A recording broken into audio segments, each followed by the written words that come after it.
আমার ভাইয়ের আমার, ইয়াজিদ চক্রান্ত করতেছিল যদি হাসানকে দুনিয়াতে বিদায় দিতে পারি, হুসাইনকে দুনিয়াতে শেষ করতে পারি, তাহলে এই মদিনার ক্ষমতা আমার হাতে, আর আমার সাথে চক্রান্তকারী কোনো ব্যক্তি দুনিয়ার মাঝে থাকবে না। তাহলে কি করা যায়? হুসাইনকে, হাসানকে দুনিয়া থেকে শেষ করে দেওয়ার জন্য পরিকল্পনা শুরু করে দিল। কুফা নগর থেকে মাইমুনা মাইমুনা নামে একজন কুটনি বুড়ি জানলেন যে কুটনি বুড়ির সাথে কথা হলো, তুমি হাসানকে দুনিয়াতে শেষ করে দিবা, এটাকে তোমার দ্বারা সম্ভব? কুটনি বুড়ি জানিয়ে দিল, এটা আমার জন্য কোনো ব্যাপারই না। ঠিক আছে, তুমি হাসানকে তোমার চক্রান্তের জালে ফেলে শেষ করে দাও, তোমাকে পর্যাপ্ত পরিমাণ ইনাম দেওয়া হবে। কুটনি বুড়ি তার কার্যক্রম শুরু করে দিয়েছে। সর্বপ্রথম হাসান রাদিয়াল্লাহু তাআলা বাড়িতে গেলেন, আশেপাশে ঘুরতেছিলেন, লক্ষ্য করতেছিলেন, পরিবেশ দেখতেছিলেন। এক পর্যায়ে কুটনি বুড়ি মাইমুনা সে লক্ষ্য করলো যে হাসান রাদিয়াল্লাহু তাআলা যখন পিপাসা লাগে, যখন হাসান পিপাসিত হয়ে যায়, ঘরে প্রবেশ করে হাসান রাদিয়াল্লাহু তাআলা বিবি জায়েদা, এই জায়েদা সে হাসানকে শরবত দিয়ে দেয়, আর শরবত পান করে হাসান ঘর থেকে বের হয়ে যায়। এই কুটনি বুড়ি এটা লক্ষ্য করলো। তাহলে কি করা যায়? তাহলে হাসানের বিবিকে দিয়ে শুরু করা যায়। কুটনি বুড়ি সে তার কুটনামি চক্রান্ত শুরু করে দিয়েছে। হাসান রাদিয়াল্লাহু তাআলা ঘরেতে প্রবেশ করছে। হাসান রাদিয়াল্লাহু তাআলা বিবি জায়েদাকে বলতেছিল, জায়েদা, তোমার স্বামী হাসান তোমাকে কি পরিমাণ ভালোবাসে, তোমাকে কি পরিমাণ মহব্বত করে। আমার জানা মতে আমার স্বামী হাসান আমাকে সবচেয়ে বেশি মহব্বত করে। কুটনি বুড়ি বলতেছিল যে আমাদের জানা মতে আমরা দূরের থেকে যা দেখি বা শুনি, হাসান তোমাকে সবচাইতে কম ভালোবাসে। তুমি তোমার কাছে মনে করতে পারো হাসান তোমাকে ভালোবাসে না, আমরা দূরের থেকে যা দেখি হাসান তোমাকে সবচাইতে কম ভালোবাসে, কম মহব্বত করে। হাসান বুঝি তোমার হাতের শরবত খায়? হ্যাঁ, আমার স্বামী আমার হাতের শরবত তার কাছে সবচাইতে বেশি প্রিয়। একটা কাজ করবা, তাহলে তুমি হাসানকে বিষ দিয়ে দুনিয়ার থেকে শেষ করে দাও, তাহলে এই দেশের গভর্নর হবে ইয়াজিদ, আর ইয়াজিদের বিবি হবে তুমি।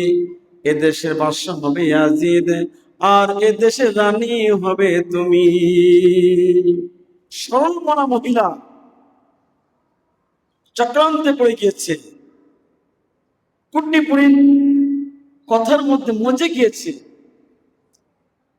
আমার ভাইয়ের আমার, হাসান রাদিয়াল্লাহু তাআলা দৌড়ায় আসছেন ঘরের ভিতরে, বিবি শরবতের ব্যবস্থা করে দাও। তখন জায়েদা কি করলো? সুন্দর করে শরবত তৈরি করলো।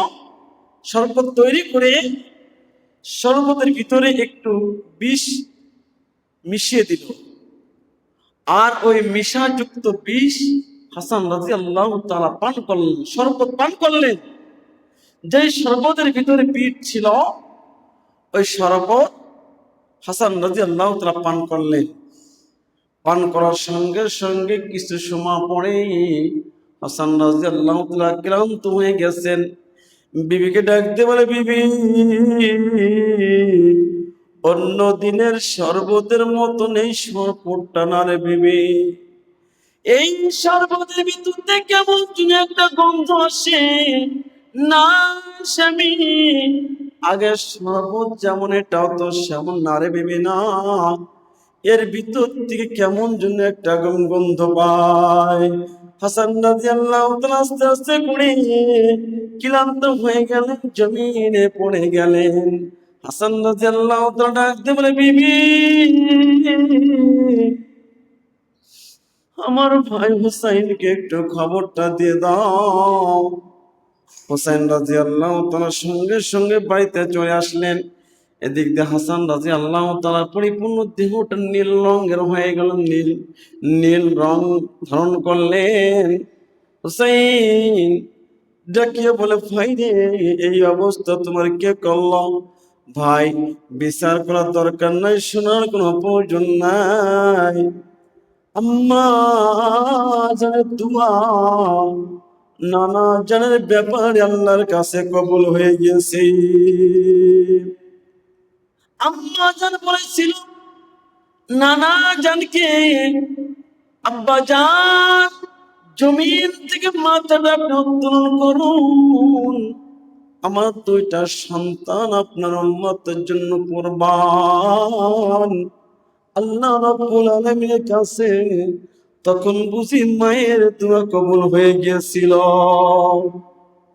আমি হয়তো বাঁচবো না, দুনিয়াতে বিদায় নিয়ে চলে যাব, বিচার করার কোনো প্রয়োজন নাই। ও হুসাইন, তোর বেলায় অত বিপদ আসবে, যখন বিপদ চলে আসে, যখন বিপদে পড়ে যাও, নামাজের কথা স্মরণ করো। আমি যদি ভাই থাকতাম তাহলে আমি ভাই তোমার পাশে দাঁড়িয়ে যাইতাম। আমি ভাই বুঝি বাঁচবো না, যখন তুমি বিপদে পড়ে যাবার হুসাইন, নামাজের কথা স্মরণ করবা, কলিজায় তুমি শান্তি পাইবা। হাসান রাদিয়াল্লাহু তাআলা দুনিয়াতে বিদায় নিয়ে চলে গেলেন। এখন